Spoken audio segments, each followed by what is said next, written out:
Hello students, good evening to all of you. Good evening. आज हमारा पहला lecture हम स्टार्ट करने वाले हैं हमारे यूट्यूब चैनल पे। और वो जो लेक्चर होगा आपका कॉमन एरर पर बेस्ड होगा। और ये जो भी कॉमन एरर्स का जो लेवल है वो आपके आईबीपीएस क्लर्क और पीओ को देखते हुए बनाया गया है। आज हम इसका पार्ट 1 करने वाले हैं। आज इस जो भी हमारे और टोटल कितने सेंटेंसेस होंगे मैं बता देता हूँ। हम 10 कॉमन एरर्स आज सॉल्व करने वाले हैं। साथ साथ में मैं आपको ये भी बताऊंगा, कुछ ग्रामर के टिप्स भी सिखाऊंगा आपको, किस तरीके से किसी भी कॉमन एरर को सॉल्व किया जाता है। और डिटेल में हम सब कुछ सीखने वाले हैं। चलिए शुरू करते हैं, आते हैं बिना टाइम वेस्ट किए क्वेश्चन नंबर फर्स्ट पे। आपके सामने क्वेश्चन नंबर फर्स्ट लिखा हुआ है। नोटबुक और पेन साथ में लेके बैठे, अगर कुछ भी सीखने को मिले तो उसे नोट कर लीजिएगा। और मैं जब पढ़ रहा हूं तो मेरे साथ साथ में आप भी पढ़ें और कोशिश करें क्या इसके अंदर कोई एरर है या नहीं है। और प्लीज इसको अंडरस्टैंड करें, ट्रांसलेट करने की कोशिश करें। चलिए शुरू करते हैं। Read the following sentences and find any grammatical error if any. पूरे सेंटेंस को पढ़िए और अगर इसमें कोई ग्रामेटिकल एरर है तो पता कीजिए। चलिए शुरू करते हैं। Had the GHI been estimated using the latest data on calorie intake usually provided by the National Sample Survey Office, यानी शुरुआत में अगर हेड आया है और अंदर पे अगर हमारे V3 का यूज वगैरह हुआ है, आप देख सकते हो ये V3 का यूज हुआ है, तो मतलब ये वाला जो सेंटेंस है वो इफ वाला बनेगा।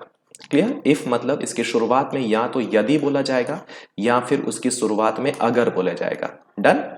तो यहां पे लिखा गया है कि अगर जीएचआई ने जो भी डेटा नेशनल सैंपल सर्वे से प्रोवाइड किए गए जो डेटा हैं उन पर बेस्ड, अगर लेटेस्ट डेटा पर बेस्ड कैलोरी इनटेक का अगर एस्टिमेट किया होता तो लिखा हुआ है things might look even worse, तो चीजें और खराब हो जाती।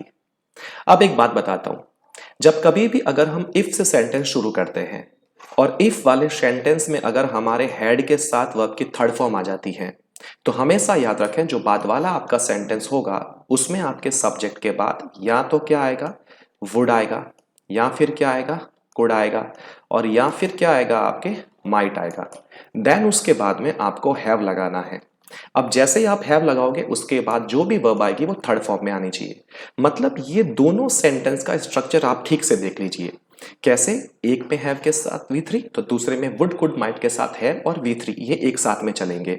और दूसरी बात, ये जो हेड वाला सेंटेंस है उसके शुरुआत में यहां सब्जेक्ट है और यहां क्या था, ऑब्जेक्ट था। तो अब हम इसको एक और तरीके से भी लिख सकते हैं।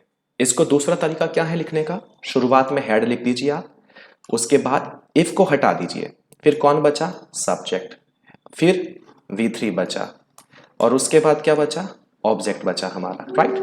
तो अब यहां पे देखिए, अगर आप गौर से देखोगे शुरुआत में हेड आ गया, उसके बाद सब्जेक्ट, तो आप देख लीजिए द जीएचआई आ गया, उसके बाद V3, तो ये बीन एस्टिमेटेड। ये बीन क्यों है एक्चुअली, ये पैसिव, इसका पैसिव बनेगा तो कैसे बनेगा, हेड ये एक्टिव में है, ये एक्टिव में है। इसका अगर आपको पैसिव बनाना है तो आप पैसिव ऐसे बनाएंगे, हेड लिख दिया, सब्जेक्ट हो गया, उसके बाद आप क्या लगाओगे, बीन, और बीन के बाद क्या लगाओगे, V3। तो ये बीन के बाद V3, तो बाद वाले में इन तीनों के साथ में है और V3 आना चाहिए। तो हमारी जो एरर है वो हमारी पार्ट सी में है। क्यों? क्योंकि यहां कॉमा के बाद हमारा सेंटेंस शुरू हो रहा है, तो ये हमारा सब्जेक्ट हो गया।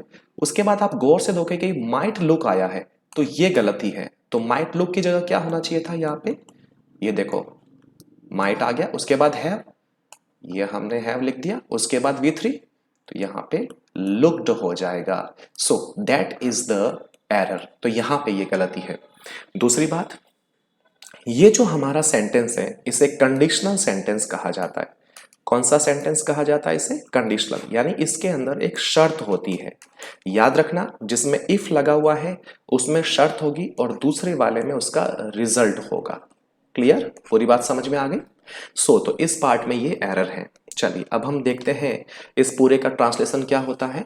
Had the GHI been estimated, अगर जीएचआई ने एस्टिमेटेड अगर जीएचआई का एस्टिमेट किया जाता यूजिंग द लेटेस्ट डेटा का यूज करते हुए जो कैलोरी इनटेक का है यूजुअली जो कि प्रोवाइड किया जाता है by National Sample Survey Office things, तो यहां पे क्या आ जाता हमारा आंसर, में फिर से लिख देता हूं, माइट हैव, और क्या हो जाएगा, लुक्ड इवन वर्स। तो मतलब कि जो चीजें हैं वो और ज्यादा खराब हो जाती इस बात को ध्यान में रखते हुए कि द लीक्ड रिपोर्ट, जो एक रिपोर्ट थी वो लीक्ड हो गई थी। अब यहाँ पे देखना क्या दे रखा है वो बताता हूँ। ये क्या है, दैट दे रखा है, और ये क्या है, ऑफ है।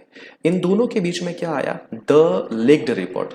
तो याद रखें, अगर कहीं पर भी लिखा हुआ है ए, कहीं पर भी लिखा हुआ है एन, और कहीं पर भी लिखा हुआ है द, और इधर में मान लो कोई प्रेपोजिशन, एग्जाम्पल के तौर पे मैं ऑफ ले रहा हूं, या अगर कोई एंड वगैरह आ गया, या कोई एज वगैरह आ गया, या कोई फुल स्टॉप वगैरह आ गया, या कोई क्वेश्चन मार्क वगैरह आ गया, तो एक बात याद रखनी, इन दोनों के बीच में अगर मान लो एक ही शब्द है, मतलब सिंगल वर्ड दे रखा है, तो वही हमारा नाउन होगा।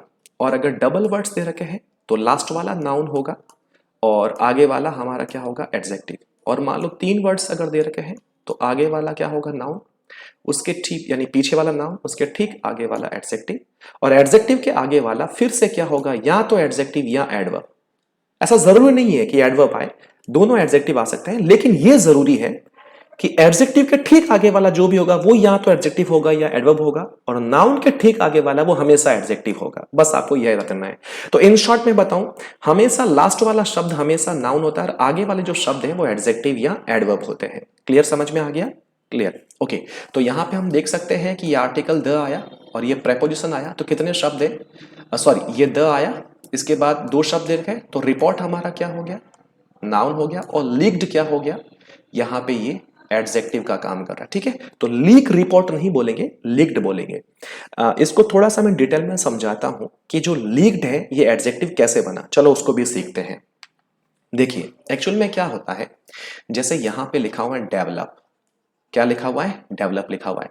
तो डेवलप एक्चुअल में क्या है, वर्ब है, और इसी से एडजेक्टिव कौन सा बना, एक बना डेवलपिंग, आप गौर से देख सकते हो क्या बना, डेवलपिंग, और एक क्या बना, डेवलप्ड बना। ये दोनों एडजेक्टिव है, ये भी आपका एडजेक्टिव है, ये भी है। जैसे अपन बोलते हैं ना डेवलपिंग कंट्री, इंडिया कैसा है, डेवलपिंग, और यूएस कैसा है, डेवलप्ड कंट्री है। ठीक है, तो ये दोनों क्या है, ये नाउन हो गया कंट्री हमारा, इन दोनों में ये भी हमारा नाउन है, तो ये क्या हो गया, दोनों एडजेक्टिव हो गए। तो कोई भी वर्ब का अगर आपको एडजेक्टिव बनाना है तो या तो उसका आईएनजी फॉर्म बना दो या उसका ईडी फॉर्म बना दो, लेकिन यह भी जरूरी नहीं है कि हर वर्ब के दोनों फॉर्म ही एडजेक्टिव बनेंगे। कुछ कुछ ऐसी वर्ब्स होती है जिसका सिर्फ ईडी फॉर्म एडजेक्टिव बनता है, किसी किसी का सिर्फ आईएनजी फॉर्म एडजेक्टिव बनता है, और किसी किसी के दोनों फॉर्म्स एडजेक्टिव बनते हैं। सो यहां पे जो लीक है ना, ये एक वर्ब है, राइट, तो इसका एडजेक्टिव क्या बन गया, यहां पे ये लीक्ड बन गया। तो कभी भी वर्ब की फर्स्ट फॉर्म एडजेक्टिव कभी नहीं बनता है। कैसे कि हम ऐसा कभी नहीं बोलेंगे कि डेवलप कंट्री, हम ऐसा कभी नहीं बोलेंगे, क्योंकि ये वर्ब की फर्स्ट फॉर्म हो गया, और फर्स्ट फॉर्म कभी भी एडजेक्टिव का काम नहीं करती है, या तो उसका आईएनजी फॉर्म एडजेक्टिव का काम करेगा या थर्ड फॉर्म काम करेगा। चलिए आगे बढ़ते हैं।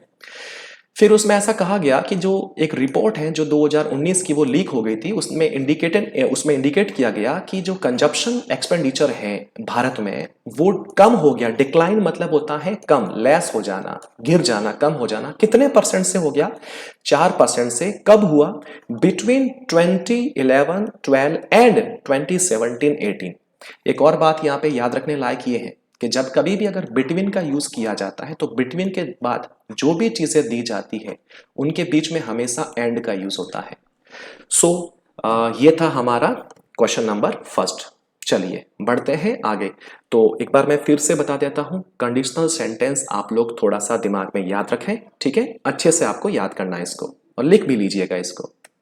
बढ़ते हैं क्वेश्चन नंबर सेकंड पे।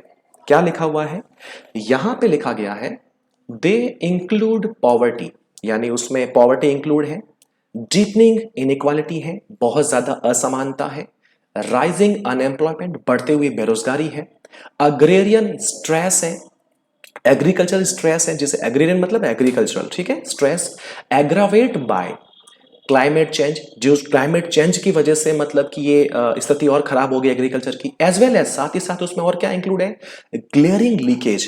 अब यहां पे बात है कि ग्लेयरिंग शब्द क्या होता है, ग्लेयरिंग का मतलब होता है विजिबल, ठीक है। एक्चुअल में क्या है, ये जो शब्द है ग्लेयरिंग, ये एक एडजेक्टिव है और इसका मतलब होता है ऑब्वियस, अपन कह सकते हैं, और क्या कह सकते हैं इसको, विजिबल भी कह सकते हैं, तो मतलब कि ऑब्वियस और विजिबल लीकेज है उसमें, जो साफ साफ दिखाई दे रही है। And corruption in India's mammoth public distribution system. अब यहां पे बात ये कि ये मैमथ पब्लिक डिस्ट्रीब्यूशन सिस्टम क्या होता है, चलिए बात करते हैं ये मैमथ क्या होता है। ठीक है, चलो हम बताते हैं आपको मैमथ क्या होता है। एक्चुअल में मैमथ एक एडजेक्टिव होता है। क्या होता है? एडजेक्टिव। और मैमथ का मतलब क्या होता है? हिंदी में बोले तो इसका मतलब होता है बहुत बड़ा। ठीक है, और इसे क्या बोल सकते हैं? इसे हम बोल सकते हैं विशालकाय। और क्या बोल सकते हैं इसको? इसको विशालकाय भी बोला जा सकता है। राइट, ठीक है, पूरी बात समझ में आ गई। और इसको, इसके सिमिलर वर्ड कौन कौन से हो सकते हैं? तो जैसे इसको ह्यूज कह सकते हैं अपन। ठीक है, ह्यूज के बाद में इसको इनॉर्मस कह सकते हैं। क्या कह सकते हैं? इनॉर्मस कह सकते हैं। और क्या कह सकते हैं? जाइगांटिक कह सकते हैं। जाइगांटिक कह सकते हैं। और इसको जायंट कह सकते हैं। ठीक है, इसको क्या कह सकते हैं? जायंट कह सकते हैं। और क्या कह सकते हैं? इसको इमेंस भी कह सकते हैं। इमेंस, इमेंस भी कहा जा सकता है इसको। और क्या कह सकते हैं उसको? मॉन्यूमेंट भी कहा जा सकता है उसको।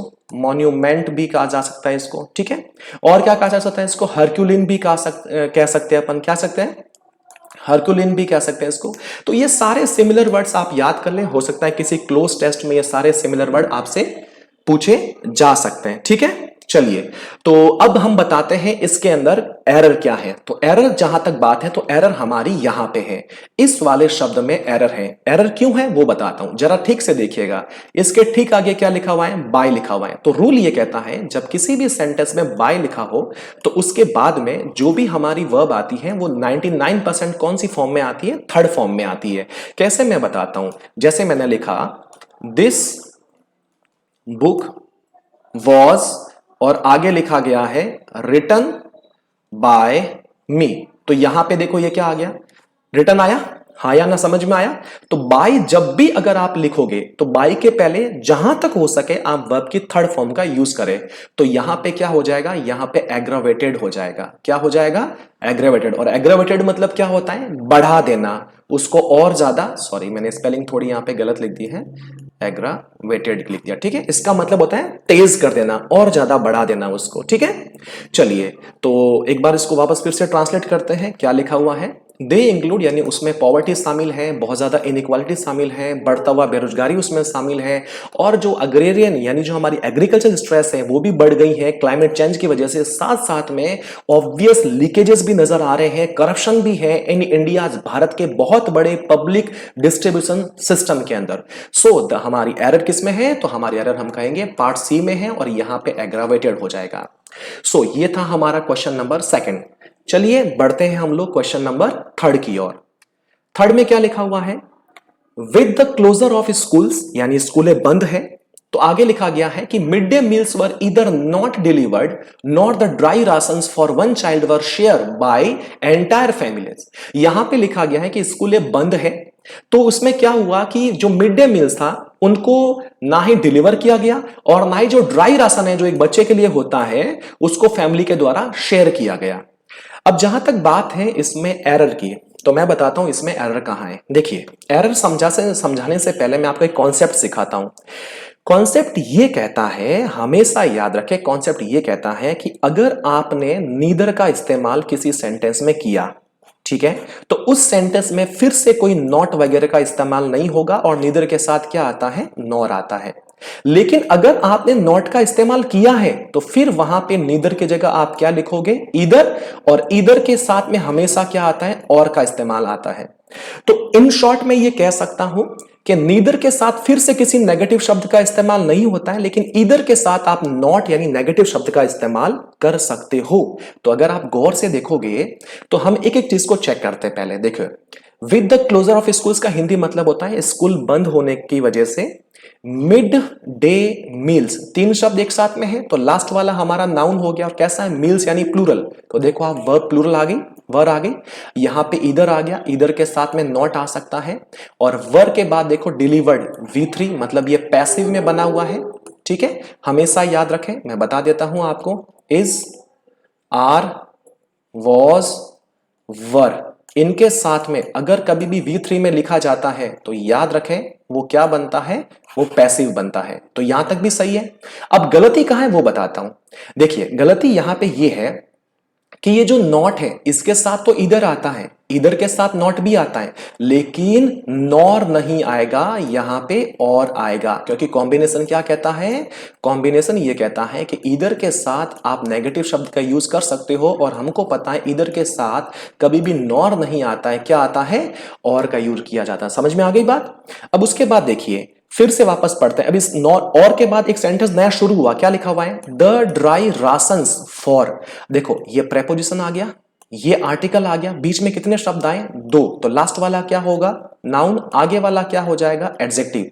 तो ये नाउन कैसा है, राशंस प्लूरल में लिखा हुआ है, तो इसका मतलब यहां पे जो वर्ब है वो भी प्लूरल में आएगी। और देखो V3 मतलब क्या हो गया, पैसिव बन गया है, और बाई के पहले आप गौर से देखिए V3 का भी यूज हुआ है। पूरी बात समझ में आ गई, हाँ या ना, क्लियर। लेकिन एक और तरीका इसमें साथ साथ में मैं समझाना चाहता हूं।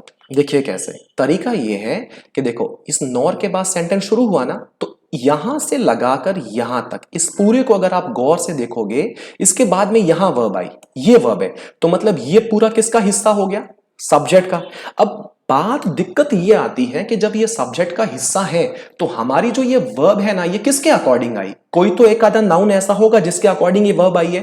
तो मैं बताता हूं क्या करना है, कितने शब्द है, द ड्राई राशंस फॉर, यहां पे प्रेपोजिशन आ गया, फिर वापस वन चाइल्ड, यहां पे एक नाउन आ गई।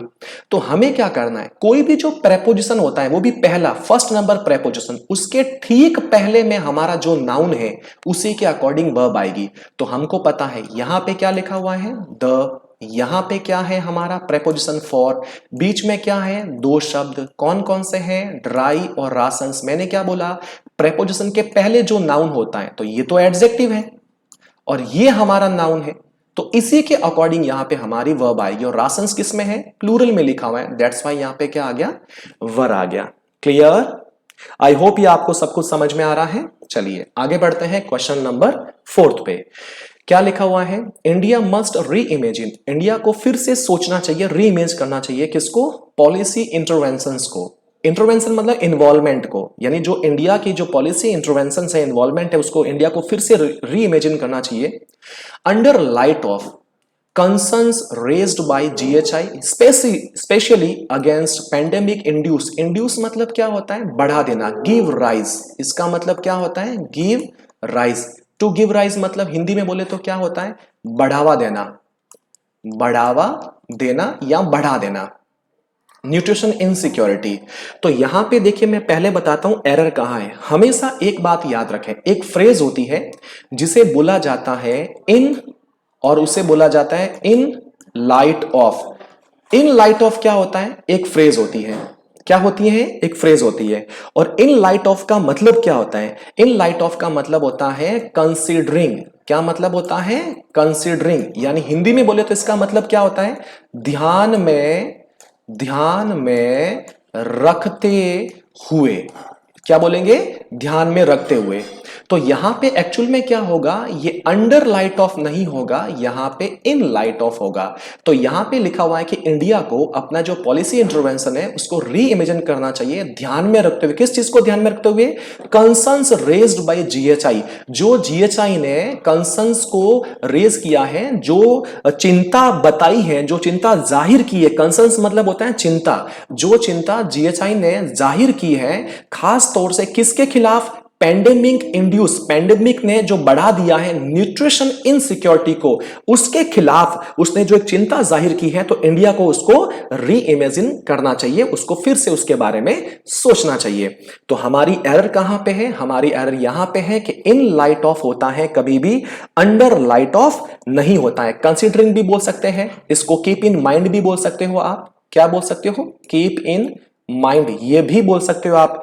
और इसको आप क्या बोल सकते हो, तो टेकिंग इनटू कंसीडरेशन भी बोल सकते हो, इन व्यू ऑफ भी बोल सकते हो, इसको आप क्या बोल सकते हो, इन व्यू ऑफ, ये भी बोल सकते हो। क्लियर, चलिए बढ़ते हैं क्वेश्चन नंबर 5 की तरफ। क्या लिखा हुआ है, reading fiction in the 1960s wasn't seen by adults as a serious pastime, यानी कि 1960 के दशक में जब फिक्शंस को पढ़ा जाता था, तो जो एडल्ट्स लोग होते थे वो उसको एक सीरियस हॉबी नहीं मानते थे। पास टाइम का मतलब क्या होता है, इंटरेस्ट या हॉबी, यानी कि 1960 के दशक में फिक्शन को पढ़ना बच्चों को इतना पसंद नहीं आता था, बच्चे इतना मतलब उसको हॉबी की तरह सीरियस होकर नहीं पढ़ते थे। बट माई जीसेट स्कूल, लेकिन मेरी जो विद्यालय था, जो मेरी स्कूल थी, हैड ए लाइब्रेरी, पर मेरी स्कूल में एक लाइब्रेरी थी, दैट वॉज, अब यहां पे देखिए क्या लिखा, दैट वॉज। अब देखो एक आपको लॉजिक सिखाता हूं, टिप्स सिखाता हूं। जब कभी भी अगर यहां पे दैट दे रखा है, या अगर कहीं पर भी यहां पे WH वर्ड दे रखा है, उसके ठीक बाद में अगर वर्ब आ जाए, तो याद रखना ये वर्ब किसके लिए आई है, इन्हीं के लिए आई है। लेकिन ये किसके लिए आए, जिसके बाजू में ये है। जैसे इस नाउन के बाजू में दैट है, तो ये दैट इस नाउन के लिए आया, तो ये वर्ब भी इसी नाउन के अकॉर्डिंग आएगी। तो यहां पे क्या है, लाइब्रेरी, लाइब्रेरी के बाजू में दैट आया, और दैट के बाद वॉज आया, तो ये लाइब्रेरी के लिए ही वॉज आया है। तो लाइब्रेरी थी mainly made of thousands of novels. और हमारी 1960 में क्या था कि बच्चे फिक्शन पढ़ना इतना पसंद नहीं करते थे, लेकिन मेरी एक स्कूल में ऐसी लाइब्रेरी थी जिसमें हजारों की तादाद में फिक्शन और नॉवेल्स थे उसके अंदर। अब बात करते हैं इसमें एरर क्या है, चलिए बताता हूं। एरर यहां पे है, मेड ऑफ कभी नहीं होता है। अगर कोई चीज किसी से बनी होती है, कंपोज होती है, कंसिस्ट होती है, जिसमें बहुत सारी चीजों से मिलकर बनी होती है, तो उसे बोला जाता है मेक अप बोला जाता है, ना कि मेड ऑफ। तो इसको बोलेंगे मेकअप ऑफ बोला जाएगा। मेकअप ऑफ का मतलब क्या हो गया, इसका देखो मैं बताता हूं। एक मतलब होता है कंसिस्ट ऑफ, एक मतलब होता है कंपोज्ड ऑफ। क्या होता है, कंपोज ऑफ मतलब होता है इसका, ठीक है, ये बात समझ में आई।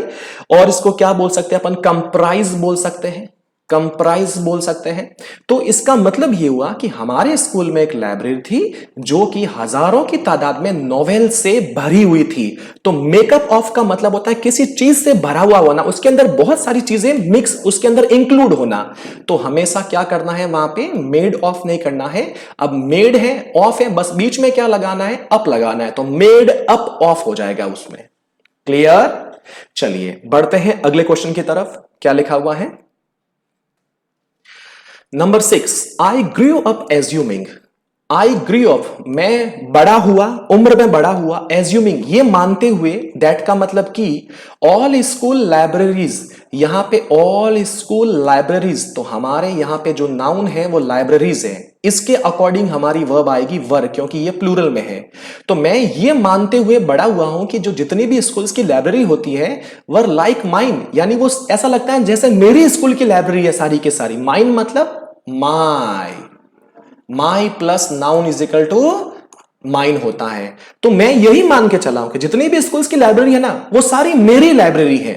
When my children were older enough to go to school, लेकिन जब मेरा बेटा स्कूल जाने के लायक हुआ, तो I discovered, मुझे पता चला, I discovered मतलब मुझे पता चला, that their school library didn't have any fiction at all। लेकिन जब मैं जब बड़ा हुआ तो मुझे ऐसा लगता था कि हमारे स्कूल में इतनी सारी लाइब्रेरी है, लेकिन जब मेरा बेटा स्कूल जाने के लायक हुआ तो मुझे पता चला कि उसके स्कूल में तो एक भी फिक्शन नहीं है, उसकी लाइब्रेरी में एक भी नॉवेल नहीं है। लाइब्रेरी तो है लेकिन एक भी उसके अंदर फिक्शन नहीं है, नॉवेल नहीं है। चलिए ये तो था उसका ट्रांसलेशन। अब मैं आपको बताता हूं इसके अंदर एरर क्या है। तो ध्यान से देखना, एक रूल कहता है, ये एडजेक्टिव के अंदर आता है, ठीक है। रूल कहता है कि जब कभी भी अगर आप इनफ का यूज करते हो तो उसके ठीक हमेशा लेफ्ट साइड में यहां पर एक आप एडजेक्टिव लिखोगे, और वो हमेशा एडजेक्टिव जो है आपका पॉजिटिव डिग्री में आएगा, ठीक है। कैसे, मैं बताता हूं। मैंने लिखा ही इज, और जैसे मैंने लिख दिया ही इज स्मार्टर, और मैंने लिख दिया इनफ, तो ये गलत हो गया। क्यों, ये इनफ के पहले तो एडजेक्टिव आया है, लेकिन ये स्मार्टर कंपैरेटिव में है, तो हम ER हटा देंगे तो स्मार्ट इनफ हो जाएगा। तो दैट्स वाई यहां पे ओल्ड होगा, ओल्डर नहीं होगा। तो यहां पे क्या हो जाएगा, when my children were old enough to go to school, मेरे बच्चे जब स्कूल जाने के लायक हो गए, ऐसा बोला जाएगा। सो कॉन्सेप्ट क्या था, इनफ के पहले हमेशा लेफ्ट साइड में ही एडजेक्टिव आता है और पॉजिटिव डिग्री में आता है। प्लस एक चीज और याद रखें, टू के हमेशा बाद में एडजेक्टिव आता है यहां पर, और वो भी पॉजिटिव डिग्री में ही आता है। जैसे ही is too tired to run, मतलब वह इतना थक चुका है कि अब वो और नहीं चल सकता है। क्लियर। तो देखो टू के बाद में यहां पे क्या आ गया, उसका एडजेक्टिव आ गया, ठीक है। चलिए बढ़ते हैं हम लोग हमारे अगले सेंटेंस की तरफ। और हां, अगले सेंटेंस में जाने से पहले एक और चीज बताता हूं इसके अंदर मैं आपको। देखिए, आप देखोगे गौर से, इसके अंदर जहां जहां पे वर्ब आई है, एक तो क्या हो गया, grew up, were, were, discovered, didn't have, सारे के सारे पास्ट टेंस में है। सारे के सारे किस में है, पास्ट टेंस में है। तो बेटा एक बात हमेशा याद रखें, अगर आपका जो मुख्य सेंटेंस है, जो मेन सेंटेंस है आपका, अगर वो बात पास्ट की कर रहा है तो उस पे डिपेंड होने वाले सारे सेंटेंस भी पास्ट में लिखे जाएंगे। तो यहां पे क्या लिखा, जब मैं बड़ा होता गया, ग्रू अप में, जब मैं बड़ा हुआ तो मुझे ऐसा लगता था बहुत सारी लाइब्रेरी है, सब मेरी है, लेकिन जब मेरा बेटा स्कूल जाने के लायक हुआ तो हुआ है नहीं, हुआ था, वर आ गया, तब मुझे पता चलता है नहीं, पता चला, और एक भी लाइब्रेरी है नहीं, एक भी लाइब्रेरी नहीं थी, तो सब कुछ पास्ट में लिखा जाएगा। क्लियर? चलिए बढ़ते हैं नंबर 7 की तरफ। क्या लिखा हुआ है, ठीक है पढ़ते हैं। इसमें लिखा हुआ है, इसमें लिखा गया है कि एज अ रिजल्ट, परिणाम स्वरूप, दियर कोबर्ट, कोबर्ट मतलब इसको है ना कोहोर्ट नहीं बोलते हैं, इसको क्या बोलते हैं, कोबर्ट बोला जाता है, इसको बोलते हैं कोबर्ट। कोबर्ट मतलब क्या होता है, कोबर्ट मतलब होता है यूनिट कह सकते हैं, ग्रुप कह सकते हैं, कुछ भी कह सकते हो आप, ठीक है। चलिए, तो लिखा हुआ है परिणाम स्वरूप, their cohort began to graze in the boundless digital pastures. Graze मतलब होता है चरना, चारा वगैरह मैदान में चरना, पास्चर मतलब मैदान, लैंड जहां पे घास वगैरह उगी हुई हो। लेकिन यहां पे एक्चुअल में अगर आप गौर से देखोगे ना, डिजिटल पास्चर मतलब क्या होता है, ऐसा तो है नहीं कि वहां पे बहुत सारे चिप्स लगे हुए हैं, कंप्यूटर पड़े हैं उस मैदान में ना, ये एक व्यंग्य है, सटायर किया गया है, मतलब ये एक ऐसी बात बोली गई है जो कि ताल्लुक रखती है गाय या पशु के चरने से, जो मैदान में चरते हैं। तो ये बात बोली गई है इंसानों के लिए कि इसके परिणाम स्वरूप जो उनका ग्रुप है वो शुरू हो गया graze in the boundless digital pastures, यानी कि एक ऐसे मैदान में जो डिजिटल मैदान है, और वहां पे चरना मतलब वहां पे उसने चरने जैसी हरकत करनी शुरू कर दी, यानी खुद को वहां पे बहुत ज्यादा इन्वॉल्व कर दिया, वहां पे इन्वॉल्व करना शुरू कर दिया। कब? Before they got to the end of book, जब तक उनका बुक एंड नहीं हुआ, जब तक उनकी किताब खत्म नहीं हुई तब तक, ठीक है। अब बात करते हैं यहां पे गलती कहां है, चलो मैं बताता हूं। जब कभी भी एक बात याद रखें, बिफोर का यूज किया गया हो, इसके इधर भी एक सेंटेंस है, इधर भी एक सेंटेंस है, अगर ये भी पास्ट में बात करें और अगर ये भी पास्ट में बात करें, तो ऑलवेज बेटा याद रखना कि बिफोर के पहले वाले में हमेशा हेड के साथ V3 आता है, और बिफोर के बाद वाले में हमेशा वर्ब की सेकंड फॉर्म का यूज होता है सब्जेक्ट के बाद में, ये भी सब्जेक्ट के बाद और ये भी सब्जेक्ट के बाद, और साथ में मैं आफ्टर की बात कर देता हूं। आफ्टर में भी क्या होगा वो बता देता हूं। आफ्टर के बाद में हेड प्लस V3 का यूज होगा और आफ्टर के पहले V2 का यूज होगा।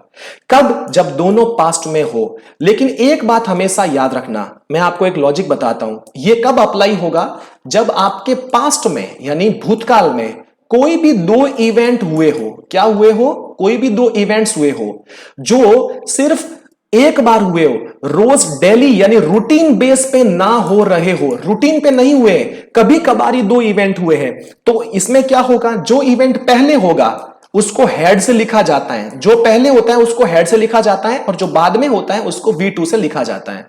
तो यहां पे देखिए बिफोर आ गया, तो बिफोर के बाद वाला तो ये सेंटेंस है, तो बिफोर के बाद में V2 आता है, और हमें पता है यहां पे V2 है, तो यहां पे क्या है, गलती यहां पे है, तो यहां पे हो जाएगा दियर कोहोर्ट हैड, और यहां पे बिगन हो जाएगा। तो हेड के साथ V3 लगाएंगे तो बिगिन का क्या हो जाएगा, बिगिन हो जाएगा। सो ये इसमें हमारी एरर है। अगर यहां पे आफ्टर होता तो हम बाद वाले में हेड प्लस V3 लगाते, और अगर बिफोर है तो हम पहले वाले में लगाएंगे। अब बात आती है इस ट्रिक को याद कैसे किया जाए, इसका क्या तरीका है कि ये हमें पहली बार में पढ़ने से याद हो जाए। चलिए मैं बताता हूं इसको कैसे याद करना है, ध्यान से सुनना। बिफोर का मतलब क्या होता है, पहले, तो इसके पहले हेड प्लस V3। आफ्टर का मतलब क्या होता है, बाद में, तो इसके बाद में हेड प्लस V3 आएगा। जो बच गया वहां पे क्या आएगा, V2 का यूज होगा। चलिए बढ़ते हैं हमारे क्वेश्चन नंबर 8 की तरफ। 8 में क्या लिखा हुआ है, ध्यान से सुनते हैं। The term generally refers to an inordinate long piece of essayistic reportage। ये reportage क्या होता है, ये होती है मीडिया के द्वारा जो रिपोर्टिंग की जाती है, रिपोर्टिंग बाय प्रेस और मीडिया, प्रेस और मीडिया, उसे रेपोर्टाज रेपोर्टाज बोलते हैं, ठीक है ना। और एसास्टिक मतलब क्या होता है, जो ऐसे या निबंध जैसे से जो संबंधित होते हैं, जैसे निबंधात्मक कहा जाता है, निबंधात्मक यानी अगर मैं बोलूं related to any kind of novel या और ऐसे, उसे एसास्टिक कहा जाता है, ठीक है ना। तो यहां पे लिखा गया the term generally refers to, ये जो शब्द है वो इसका मतलब होता है an inordinate long piece of ecstatic reportage which. अब विच के बाद में वर्ब आई, तो मैंने बताया था दैट या WH के बाद जब वर्ब आए तो उसके पीछे वाली नाउन के अकॉर्डिंग आएगी, तो रेपोर्टाज सिंगुलर में है। और वैसे रेपोर्टाज अनकाउंटेबल होता है बेटा, हमेशा याद रखना, अनकाउंटेबल, तो इसके बाद में वर्ब फिर सिंगुलर आ गई। विच सिम्स क्या लिखा हुआ है, विच सिम्स टू एज्यूम्स, ऐसा माना जाता है कि the readers commitment to the topic being tackled, यानी जो रीडर्स का कमिटमेंट है टॉपिक के रिगार्डिंग जो कि टैकल किया जा रहा है, will get her to the end of piece, यानी वो उसको उस पीस के अंत तक ले जाएगा विदाउट द नीड फॉर ऑथोरियल। ऑथोरियल मतलब क्या होता है, रिलेटेड टू द ऑथर, यानी राइटर, राइटर से संबंधित मतलब ऑथोरियल, इकोनॉमिक और कंसेशन। कंसेशन मतलब क्या होता है, state of consciousness, state of consciousness, यानी कि जब अगर आपका ध्यान पूरा है तो मतलब आप कंसेशन है, यानी कि आप कॉन्शियस अवस्था में है। अब बात करते हैं यहां पे एरर कहां है। चलिए एक आपको टॉपिक यानी सॉरी एक रूल सिखाता हूं। वो रूल ये कहता है, एक नाउन है, उसके आगे एक एडजेक्टिव आया है, तो एडजेक्टिव के आगे हमेशा या तो एडजेक्टिव आएगा और या फिर एडवर्ब आएगा। अब यहां पे देखिए आर्टिकल एन आ गया, प्रेपोजिशन आ गया, कितने शब्द आए, 3, 1 2 3, तो लास्ट वाला हमेशा नाउन, तो ये वाला एडजेक्टिव और ये वाला या तो एडजेक्टिव या फिर क्या होगा, एडवर्ब होगा। तो गलती क्या है वो बताता हूं। इनऑर्डिनेट एक्चुअल में एक एडजेक्टिव होता है, और एडजेक्टिव देखो एक बात सुनो, नाउन के बारे में कौन बात कर रहा है, एडजेक्टिव, तभी वो उसके आगे आया। और एडजेक्टिव के बारे में कौन बात करेगा, एडजेक्टिव के बारे में जनरली एडवर्ब बात करती है। तो यहां पे इनऑर्डिनेट नहीं होगा, इनऑर्डिनेटली होगा, यहां पे LY में लिखा जाएगा। रीजन बीइंग ये होता है कि ये लॉन्ग के आगे आया हुआ है, क्योंकि लॉन्ग एडजेक्टिव है तो उसके आगे इसको एडवर्ब में लिखना पड़ेगा। लेकिन अगर वही मान लो एन लिखा हुआ है और यहां पे इनऑर्डिनेट लिखा हुआ तो है, लेकिन इसके बाद में नाउन आ गई है, तो ये इनऑर्डिनेट रहेगा क्योंकि ये नाउन के आगे है। अगर यही हमारे किसी एडजेक्टिव के आगे होता तो इसको LY में लिखा जाता है। तो दैट्स वाई यहां पे क्या हो जाएगा, ये इनऑर्डिनेटली लॉन्ग पीस ऑफ एसास्टिक हो जाएगा। क्लियर। चलिए आगे बढ़ते हैं नंबर 9 की तरफ। नंबर 9 में क्या लिखा हुआ है, इट्स डिसकंसर्ट। क्या लिखा हुआ है, इट्स डिसकंसर्ट। एक बात बताइए, ये डिसकंसर्ट क्या चीज होती है, चलो मैं बताता हूं आपको, ध्यान से सुनना। डिसकंसर्ट, डिसकंसर्ट का मतलब होता है अपसेट करना, किसी को अपसेट करना और किसी को डिस्टर्ब करना, किसी को डिस्टर्ब करना। तो एक्चुअल में क्या होता है कि ये एक वर्ब है, और हमेशा याद रखें इट इज के बाद में अगर आप किसी चीज की क्वालिटी बताना चाहते हो तो हमेशा वहां पे एडजेक्टिव लिखें। और वर्ब का एडजेक्टिव कैसे बनेगा, या तो ING फॉर्म में बनेगा या ED फॉर्म में बनेगा। तो एक्चुअल में यहां पे डिसकंसर्ट की जगह क्या हो जाएगा, डिसकंसर्टिंग हो जाएगा, ING में आ जाएगा। तो बोला जाएगा यह डिस्टर्ब करने जैसा है या ये अपसेट करने जैसा है। To have a number put on an activity. अब यहां पे एक और बात बताता हूं, पुट ऑन एन एक्टिविटी का मतलब क्या होता है। बहुत अच्छा शब्द है ये, मैं कह सकता हूं ये एक फ्रेज है, पुट ऑन एन एक्ट, और या फिर आप एक्टिविटी कुछ भी बोलो, ठीक है। इस पूरे का हिंदी मतलब होता है दिखावा करना, दिखावा करना, इसका मतलब ये होता है। तो यहां पे क्या लिखा हुआ है, इट इज डिसकंसर्टिंग, मतलब ये एक अपसेट करने वाली बात है, ठीक है। To have a number put on an activity, यानी जब अगर ये बहुत डिस्टर्ब करने वाली बात है कि आप जब बहुत सारा दिखावा करते हो, that you think of as a continuous and life long, यानी उस चीज के बारे में जो आपको लगता है कि वो लंबी चलेगी और लाइफ लॉन्ग है, वो दिखावा करते हो ना आप, तो वो बहुत डिस्टर्ब करने वाला होता है। एंड आई कन्विंस्ड दैट, और मुझे इस चीज का पूरा भरोसा है, that this was a low estimate, और ये आपका बहुत ही छोटा और तुच्छ अनुमान है। ये आपका तुच्छ अनुमान है कि कोई चीज बहुत ज्यादा लंबी चलने वाली है, बल्कि गलत है। हर चीज की एक एक्सपायरी होती है। पूरा समझ में आ गया आपको? तो एक बार मैं फिर से बता देता हूं। चलो मैं एक और एग्जांपल आपको देके बताता हूं। देखो कैसे लिखा हुआ है, इट इज। तो यहां पे लिखा हुआ है जैसे डिसअपॉइंट। क्या लिखा हुआ है? डिसअपॉइंट। तो इट इज डिसअपॉइंट नहीं होता है, क्योंकि डिसअपॉइंट तो वर्ब है और इट इज के बाद में कभी V1 नहीं आता है, तो इसका एडजेक्टिव लिखा जाएगा। तो क्या हो जाएगा? इट इज डिसअपॉइंटिंग लिखा जाएगा। क्या लिखा जाएगा इसका? इट इज डिसअपॉइंटिंग लिखा जाएगा। तो उसी तरीके से इट इज डिसकंसर्टिंग होगा। ये अपसेट करने वाला है, ये डिसअपॉइंट करने वाला है। पूरी बात समझ में आ गई? यस या नो? चलिए आगे बढ़ते हैं। लास्ट एंड फाइनल क्या लिखा हुआ है? यहां लिखा हुआ है बेंचमार्क इंडिसेस कंटिन्यूड। ये हमारी वर्ब है, ये दो शब्द आए, लास्ट वाला नाउन हो गया, तो आगे वाला क्या हो जाएगा? आपका एडजेक्टिव हो जाएगा। देखिए यहां पे आ गया इट्स। तो बेंचमार्क इंडिसेस है वो लगातार, मतलब rally for the 7th consecutive session. तो यहां पे ये रेली शब्द क्या है? एक्चुअल में ये रेली का मतलब ये नहीं कि रोड पे रेली निकाली जा रही है। रेली का मतलब होता है रिकवरी। रिकवरी, जब कोई अगर डाउनफॉल होता है और वहां से जब रिकवरी करता है तो उसे रेली कहा जाता है। तो जो ये बेंचमार्क है, बेंचमार्क इंडेक्स है। बेंचमार्क का मतलब है स्टैंडर्ड। जो ये स्टैंडर्ड इंडेक्स होते हैं वो लगातार, मतलब कि 7वें सेशन में भी रिकवरी करते रहे, कंटिन्यू, यानी अपनी रिकवरी को जारी रखा। किसने? इन बेंचमार्क इंडिसेस ने। एंड हिट रिकॉर्ड हाई, और ऊंचा रिकॉर्ड बनाया। And buoyed by optimism. Buoyed मतलब होता है एनकरेज्ड, एनकरेज्ड, और वो एक उम्मीद जगी, उन्होंने उम्मीद को एनकरेज किया गया। Over the economy and good corporate results, और किसके लिए? इकोनॉमी और अच्छे कॉर्पोरेट रिजल्ट के को देखते हुए, मतलब कि अच्छा रिकॉर्ड बनाया उन्होंने, और लगातार उन्होंने मतलब कि अच्छी 7वें कॉन्सेक्यूटिव सेशन में भी अच्छी रिकवरी की। बताते हैं कि एरर कहां पे है। ध्यान से सुनना। ये कौन है हमारी? ये हमारी वर्ब है। तो ये दोनों क्या हो गए? ये हो गया एडजेक्टिव और ये हो गया नाउन। अब एक बात बताता हूं, जब कभी भी अगर हमारा सब्जेक्ट प्लूरल में हो तो हमारी वर्ब भी प्लूरल में आती है, और आगे अगर हमको कोई भी पजेसिव एडजेक्टिव चाहिए तो वो हमेशा दियर आएगा। क्या आएगा? दियर। अब चूंकि यहां पे एक शब्द लिखा हुआ है, इंडिसेस लिखा हुआ है। क्या लिखा हुआ है? इंडिसेस लिखा हुआ है। तो इंडिसेस क्या होता है? वो प्लूरल होता है। इसका सिंगुलर क्या होता है? इंडेक्स। इंडेक्स सिंगुलर होता है और उसका प्लूरल क्या होता है? इंडिसेस। तो ये शब्द प्लूरल है और यही हमारी नाउन है, और इसी के अकॉर्डिंग वर्ब आई, तो इसी के अकॉर्डिंग पजेसिव एडजेक्टिव आएगा। तो यहां पे इट्स नहीं होगा, यहां पे दियर हो जाएगा।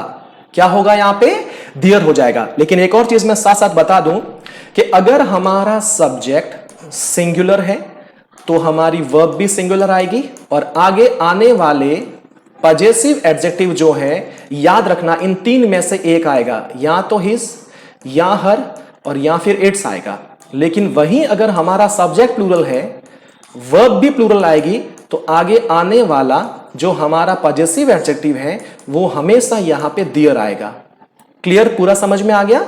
ठीक है, तो याद रखना है बस हमें। और चूंकि सिंपल सी बात है, जब अगर ये वर्ब है तो कभी भी एडजेक्टिव के अकॉर्डिंग हमारी वर्ब नहीं आती है, नाउन के अकॉर्डिंग आती है। तो जब ये प्लूरल में है तो ये भी प्लूरल में होगा। दैट्स व्हाई यहां पे क्या आ जाएगा?